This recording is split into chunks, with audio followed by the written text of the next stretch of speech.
മനസ്സിന്റെ ശക്തിയെക്കുറിച്ച് അറിയാൻ വയ്യാത്തതായിട്ട് ആരും തന്നെ ഉണ്ടെന്ന് തോന്നുന്നില്ല. ഇനി അറിയാൻ വയ്യാത്ത ആളുകൾക്ക് തന്നെ ഇന്ന് അറിവ് കിട്ടാനായിട്ട് ഈ ഇന്റർനെറ്റിന്റെ കാലത്ത് അല്ലെങ്കിൽ ആർട്ടിഫിഷ്യൽ ഇന്റലിജൻസിന്റെ കാലത്ത് അതിന് യാതൊരു ബുദ്ധിമുട്ടുമില്ല. നിങ്ങളുടെ വിരൽത്തുമ്പിൽ നിങ്ങൾക്ക് എല്ലാ അറിവുകളും കിട്ടുന്ന ഒരു കാലമാണ്.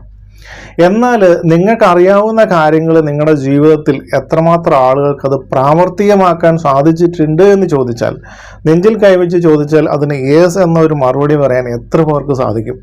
അതുപോലെ തന്നെ ഈ നിങ്ങൾ വായിച്ചറിഞ്ഞ കാര്യങ്ങൾ അല്ലെങ്കിൽ കേട്ടറിഞ്ഞ കാര്യങ്ങൾ നിങ്ങൾക്ക് ജീവിതത്തിൽ അനുഭവിച്ചറിയാൻ കഴിഞ്ഞിട്ടുണ്ടോ? അപ്പോൾ മാത്രമാണ് അത് നിങ്ങളുടെ അറിവായി മാറുന്നത്. അല്ലെങ്കിൽ നിങ്ങൾ എവിടെയോ കേട്ട ഒരു കാര്യം മാത്രമാണത്, അത് നിങ്ങളുടെ അറിവാകുന്നില്ല.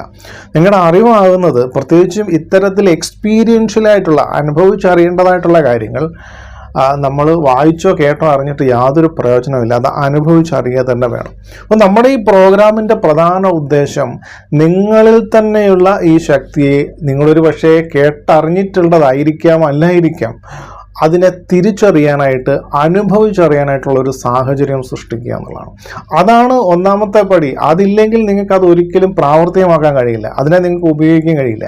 ആദ്യമേ നിങ്ങളിൽ ഇതുണ്ട് എന്നുള്ള ഒരു ബോധ്യം നിങ്ങൾക്ക് ഉണ്ടാവണം. അറിവല്ല, അല്ലെങ്കിൽ കേട്ടറിവല്ല, ബോധ്യം ഉണ്ടാവണം. ബോധ്യം എന്ന് പറഞ്ഞാൽ ശരിക്കും നിങ്ങൾക്ക് മനസ്സിലായി ഇത് എനിക്കുണ്ട്, ഇങ്ങനെ ശക്തിയൊക്കെ ഉണ്ട്, എങ്കിൽ മാത്രമേ നിങ്ങൾക്ക് അത് ഉപയോഗിക്കാൻ കഴിയുള്ളൂ.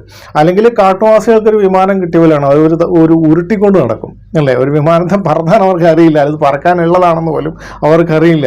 എന്ന് പറയുന്നത് പോലെ നമ്മുടെ മനസ്സിൻ്റെ ശക്തിക്ക് എത്രമാത്രം സാധ്യതയുണ്ടെന്നും അത്തരം ശക്തി എന്നിൽ ഉണ്ടെന്നും എനിക്ക് തിരിച്ചറിയുമ്പോൾ, ബോധ്യം വരുമ്പോൾ മാത്രമേ എനിക്കത് ഉപയോഗിക്കാൻ കഴിയുള്ളൂ. അപ്പം അത്തരത്തിലുള്ളൊരു ബോധ്യത്തിലേക്ക് നിങ്ങളെ എത്തിക്കാനായിട്ടാണ് ഒന്നാമതായിട്ട് നമ്മുടെ ഈ പ്രോഗ്രാം നമ്മൾ ഡിസൈൻ ചെയ്തിട്ടുള്ളത്. രണ്ടാമത്, ഇത് നിങ്ങൾക്ക് ജീവിതത്തിൽ പ്രാവർത്തികമായി നിങ്ങൾക്ക് ഉപയോഗിക്കാൻ സാധിക്കുക എന്നുള്ളതാണ്. ഏറ്റവും ഉപരി ഞാൻ പറഞ്ഞതുപോലെ തന്നെ ഇൻഫോർമേറ്റീവ് അല്ല, കുറേ നോളജ് നിങ്ങളുടെ തലയിലേക്ക് ഇടുക എന്നുള്ളതിനേക്കാൾ ഉപരി ഇത് നിങ്ങൾക്ക് എക്സ്പീരിയൻസ് ചെയ്യാനും നിങ്ങളിൽ സ്വാഭാവികമായിട്ടുള്ളൊരു ട്രാൻസ്ഫോർമേഷനും ഒരു ഹീലിങ്ങും സംഭവിക്കാനുള്ള ഒരു സാഹചര്യം സൃഷ്ടിക്കുകയാണ് ചെയ്യുന്നത്. ശരിക്കും ഇതൊരു വർക്ക്ഷോപ്പാണ്. ഇവിടെ നിങ്ങൾ സ്വയം മാറാനുള്ള ഒരു 3 മണിക്കൂർ സമയം കൊണ്ട് നിങ്ങളുടെ മനസ്സിൻ്റെ മറ്റൊരു തലത്തിലേക്ക് എത്തുകയും അവിടെ നിന്നുകൊണ്ട് നിങ്ങളിൽ ആന്തരികമായിട്ടുള്ള പരിവർത്തനങ്ങൾ, നിങ്ങൾ ആന്തരികമായിട്ടുള്ള സൗഖ്യം ഒക്കെ സൃഷ്ടിക്കാനായിട്ടും ഉണ്ടാക്കാനായിട്ടും നിങ്ങൾക്ക് തന്നെ സാധിക്കുന്ന രീതിയിലുള്ള ഒരു സാഹചര്യം നമ്മൾ സൃഷ്ടിക്കുകയാണ് ചെയ്യുന്നത്. ഇതിലേക്ക് നിങ്ങളെ എല്ലാവരെയും സ്വാഗതം ചെയ്യുന്നു. കുവൈറ്റിലെ സാൽമയിലാണ് പ്രോഗ്രാം.